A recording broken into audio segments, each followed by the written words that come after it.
JDS ಕಿರುಹೊತ್ತಿಗೆಯನ್ನ release ಮಾಡೋ ಮೂಲಕ ಈ ಬಜೆಟ್ ಅನ್ನ ಖಂಡಿಸಿದ್ರೆ ಮತ್ತೊಂದು ಕಡೆ ವಿಧಾನಸೌಧದಲ್ಲಿ ಬಿಜೆಪಿ ಚೊಂಬನ್ನ ಹಿಡಿದು ಪ್ರೊಟೆಸ್ಟ್ ಅನ್ನ ಮಾಡ್ತಾ ಇದೆ.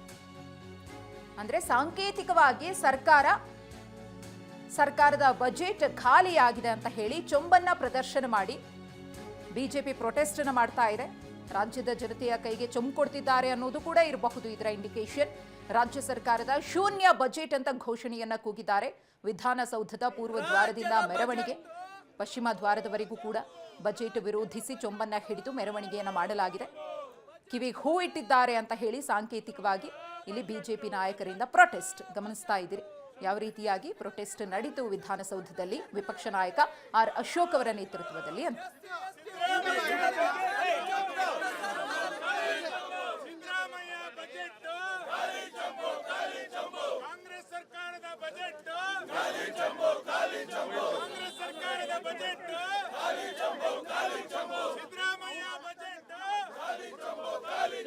ರಾಜ್ಯದ ಜನರಿಗೆ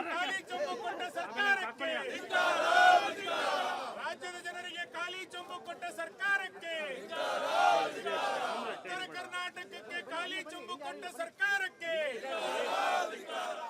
ಇನ್ನು ಈ ಬಜೆಟ್ ಕುರಿತಾಗಿ ವಿಪಕ್ಷ ನಾಯಕ ಆರ್ ಅಶೋಕ್ ಅವರು ಬಿಜೆಪಿ ರಾಜ್ಯ ಅಧ್ಯಕ್ಷ ಬಿವೈ ವಿಜೇಂದ್ರ ಅವರು ಮಾತನಾಡಿದ್ದಾರೆ. ಏನು ಹೇಳಿದ್ದಾರೆ ನೋಡೋಣ.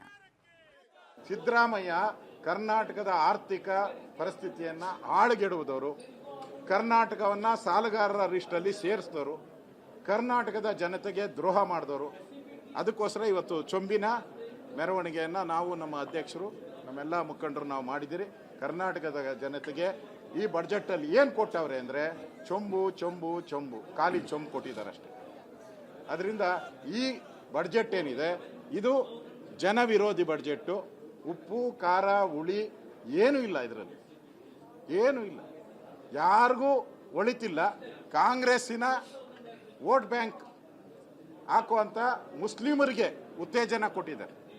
ವೋಟ್ ಬ್ಯಾಂಕ್ ದಾಖಲೆಯ ಬಜೆಟ್ ಅನ್ನ ಮಂಡನೆ ಮಾಡ್ತಾನೆ ಅಂತೇಳಿ ಬೀಗ್ತಾ ಇದ್ದಂತ ಮಾನ್ಯ ಮುಖ್ಯಮಂತ್ರಿಗಳು ಈ ರಾಜ್ಯದ ಜನತೆಗೆ ನಿರಾಶೆಯನ್ನು ಉಂಟು ಮಾಡಿದ್ದಾರೆ. ಮುಖ್ಯಮಂತ್ರಿಗಳು ಬಜೆಟ್ ಅನ್ನ ಓದಲು ಪ್ರಾರಂಭ ಮಾಡಿದಂಥ ಸಂದರ್ಭದಲ್ಲಿ ಅದು ಕೇಳ್ತಾ ಇದ್ರೆ ಯಾರೋ ಸಾಹಿತಿಗಳು ಬರೆದುಕೊಟ್ಟಂತೆ ಕಾಣ್ತಾ ಇದೆ. ಕೇಳೋದಕ್ಕೆ ತುಂಬ ಚೆನ್ನಾಗಿತ್ತು, ಓದೋಕ್ಕೂ ಕೂಡ ತುಂಬ ಚೆನ್ನಾಗಿತ್ತು ಮುಖ್ಯಮಂತ್ರಿಗಳಿಗೆ ಬಹುಶಃ. ಆದರೆ ರಾಜ್ಯದ ಜನತೆಗೆ ಇದು ಯಾವುದೇ ಪ್ರಯೋಜನ ಆಗಿಲ್ಲ ಅನ್ನೋದು ಸತ್ಯ. 17ನೇ ಬಜೆಟು ಈ ನಾಡಿನ ಜನತೆಗೆ ದೊಡ್ಡ ಚೊಂಬನ್ನ ಮುಖ್ಯಮಂತ್ರಿಗಳು ನೀಡಿದ್ದಾರೆ ಅನ್ನೋದು ಸ್ಪಷ್ಟ. ಕಳೆದ 3 ಬಜೆಟನ್ನು ತಾವು ನೋಡ್ತಾ ಇದ್ರೆ ಹಿಂದಿನ ಬಜೆಟ್ನಲ್ಲೇ 1,16,000 ಕೋಟಿ ರೂಪಾಯಿಗಳನ್ನು ಸಾಲ ಮಾಡಿದ್ರು. ಈ ಬಾರಿ